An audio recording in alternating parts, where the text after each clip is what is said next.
Vamos ao resumo do dia 2 do RD Summit, das palestras que eu fui.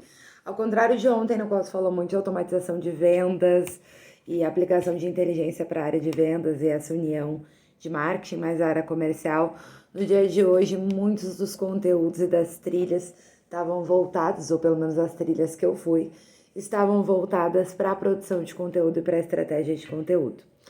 O dia começou em que eu participei de uma palestra falando sobre a ilusão da aprendizagem. A gente hoje em dia sente que a gente pode aprender qualquer coisa, né? É só arrastar para cima.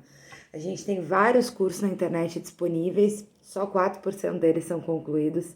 70% dos cursos que foram comprados na Udemy ou Udemy, eu não sei como fala, nunca sequer foram iniciados pelas pessoas.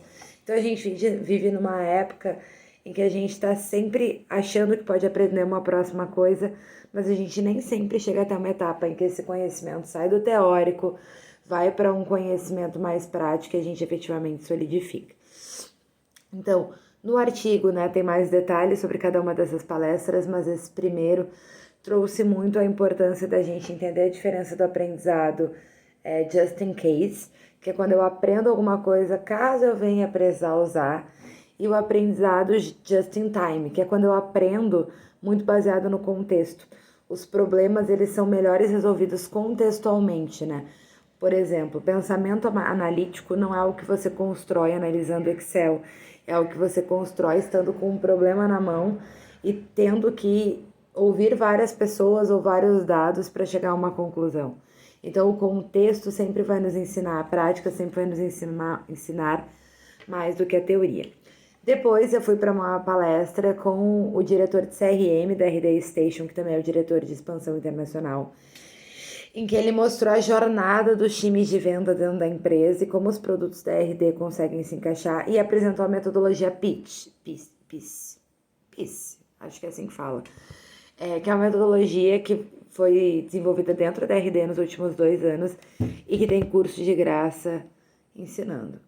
Então eu vi uma palestra que falava pra gente aprender aquilo que a gente tem que aplicar.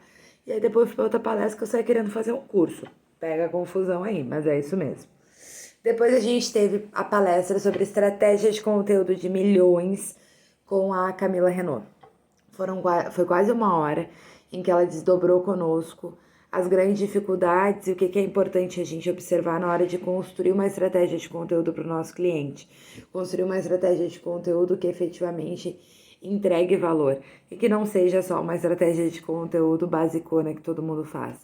Então ela falou sobre média de posts, então na média a gente consegue ter postando ali 3 vezes por semana um engajamento de 2%, levantou a problemática do engajamento, que é uma métrica de vaidade, não necessariamente uma métrica de sucesso, o quanto de previsibilidade que a gente tem que ter no momento de fazer conteúdo, mas tendo a ciência de que o produtor de conteúdo, por mais que ele consiga ter uma estratégia de 6 meses à frente, o que faz o jogo, né, vamos dizer assim, é na semana que a gente precisa ter essa clareza de calendário editorial, a gente precisa ter uma clareza de sazonalidade, de calendário de lançamento de produto, para que a gente consiga construir uma estratégia que efetivamente entregue algum valor, principalmente porque a gente está vendo cada vez mais uma produção de conteúdo mais intensa e as pessoas estão se distraindo muito mais rápido.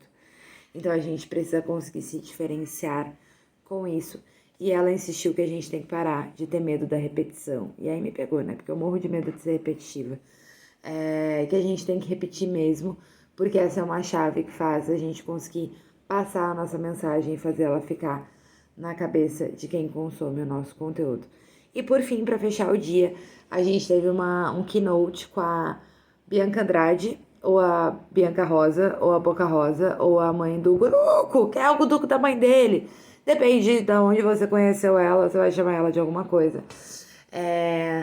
Que é uma excelente estrategista, que é uma mulher que começou lá em 2011 a produzir conteúdo e hoje é uma das 20 maiores mulheres de sucesso, segundo a Forbes. Né? Tem estratégias de lançamento de produtos super rebuscadas e super diferentes. Né? Ela está sempre quebrando um pouco o padrão em termos de lançamento de produtos. Ela trabalha com produtos de maquiagem, eu inclusive uso os produtos dela. Inclusive, ó, maquiei 7 da manhã, ainda tô maquiada, então o produto é bom.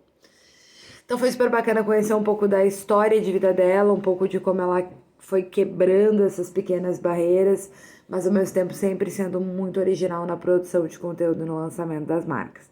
Tudo isso com bem mais detalhes e dados, tá no artigo que eu coloquei lá nos meus stories e foi pro LinkedIn também. E é isso, amanhã, último dia, terceiro dia do RD, e eu volto aqui no final do dia de novo para contar para vocês o que aconteceu por lá.